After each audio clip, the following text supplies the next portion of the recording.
뉴스야 시작합니다. 정치부 권은영 기자 나와 있습니다. 첫 번째 물음표 볼까요? 네, 첫 번째 물음표는 민주당 피의자 대피소입니다.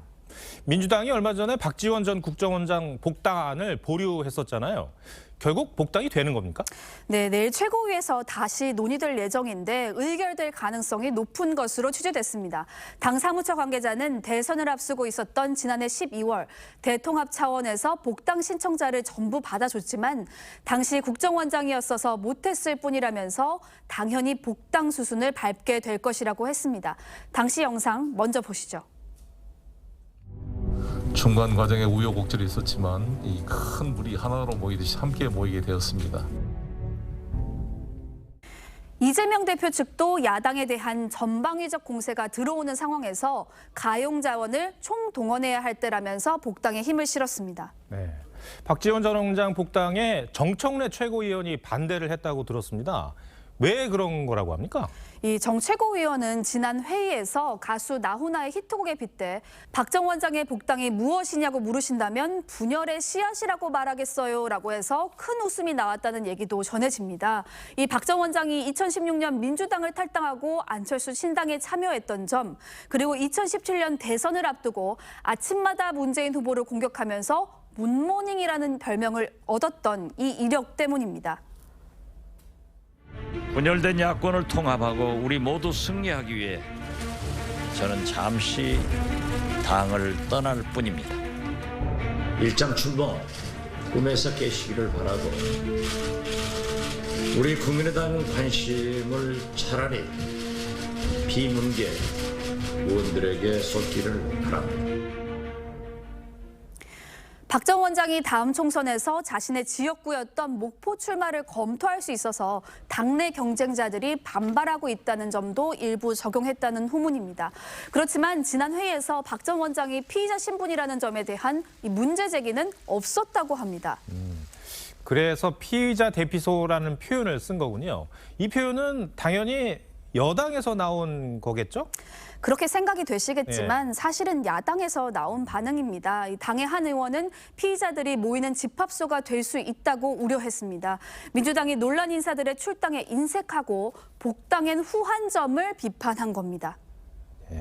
이런 사례가 많습니까? 우선 이재명 대표는 공직선거법 위반 혐의로 기소가 돼 있죠. 여기에 대장동 개발 의혹을 비롯한 여러 건에 대해서 검찰 수사가 진행 중입니다.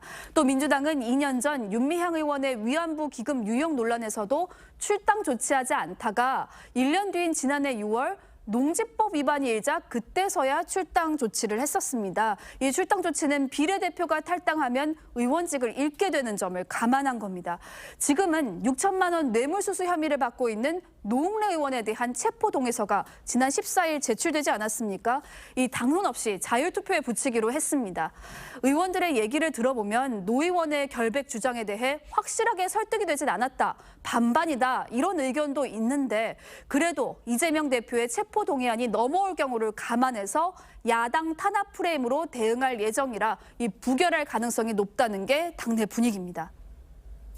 바야흐로 정말로 검찰 독재, 야당 탄압, 공포 정치의 시작입니다. 네. 첫 번째 물음표 정해볼까요? 네, 첫 번째 물음표 민주당 피의자 대피소의 느낌표는 방탄정당 굳히기로 하겠습니다. 네. 앞서 보셨지만 모든 현안에 대한 당의 대응은 이재명 대표의 사법 리스크와 떼어놓고 보기는 어려운 상황입니다. 이 민주당이 박 전 원장 같은 야권의 스피커를 받아들여야 한다는 것, 이것 역시 이재명 방탄과 연결짓는 시각이 많습니다. 방탄정당의 정치적 부담은 오롯이 야권의 몫이 된다는 점을 유의해야 할 것입니다. 네. 두 번째 물음표는 뭡니까? 네, 두 번째 물음표는 다해는 못 말려입니다. 예. 다혜 씨, 문재인 전 대통령의 딸이죠. 다혜 씨가 SNS에 올린 영상이 화제라고요? 네, 문 전 대통령이 지난 10일 반려견 마루가 세상을 떠났다는 소식을 전했습니다. 그 뒤 다혜 씨가 SNS에 마루가 경남 사저에 있을 때부터 마지막 순간까지를 담은 3분짜리 동영상을 게재했습니다. 네. 이 반려견과의 추억을 담은 영상인데 무슨 문제가 됩니까? 이 마루의 마지막 모습 담은 사진부터 보시죠. 산책하던 중에 마루가 문 전 대통령 옆에 엎드려 있는 사진과 마루의 장례식을 찍은 사진에는 마루가 수의를 입고 재단 위에 올려져 있습니다. 전효혁 전 의원은 이 영상을 보고 공포치정 스릴러라고 표현했습니다. 그런데 다혜 씨가 부모님과 이렇게 뜻이 잘 맞지는 않았다는 얘기도 전해지던데요. 어떻습니까? 네, 다혜 씨가 문재인 정부 때 2018년 7월 태국으로 이주했을 당시 청와대가 이유를 밝히지 않아서 논란이 된 적이 있습니다. 현직 대통령의 자녀가 임기 중에 유학도 아니라 갑자기 해외로 이주한 아주 드문 사건이 발생했습니다. 상식적으로 이해가 잘 안 되고. 당시 남편의 이스타항공 태국지사 발령에 동행한 것으로 추정이 됐었는데요. 또 문 전 대통령이 민주당 대선 후보임에도 정의당에 입당하기도 했습니다. 네. 다혜 씨가 이번 문 전 대통령의 파양 논란에서는 적극적으로 돕고 있는 그런 모양새인데요. 논란거리도 제법 있었죠. 네, 북한 김정은에게 선물 받은 이 풍산개 고미와 송강이를 비용 문제로 국가에 반납한 뒤 다혜 씨는 반려견 달력을 기획하고 모금 활동도 했었죠. 그런데 이 애견 달력에 등장한 강아지의 보정 논란이 있었고요.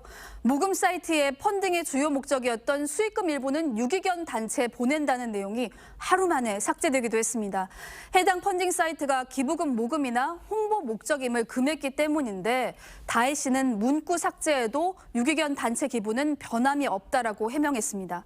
네, 알겠습니다. 두 번째 물음표도 정해볼까요? 네, 두 번째 물음표 다혜는 못 말려의 느낌표는 반려견의 시각에서로 하겠습니다. 동물행동학을 보면 반려동물 행복 조건에 5가지가 있다고 합니다. 반려견이 신체적 고통뿐 아니라 정신적 고통으로부터도 자유로워야 한다고 합니다. 문 전 대통령과 다혜 씨가 정말 반려견을 생각했다면 고미와 송강이를 파양한 것, 그리고 나서 이 마루의 죽음을 SNS에 보여준 것 모두 반려견을 위한 것이었는지 생각해봐야 하지 않을까 싶습니다. 네, 권 기자 잘 들었습니다.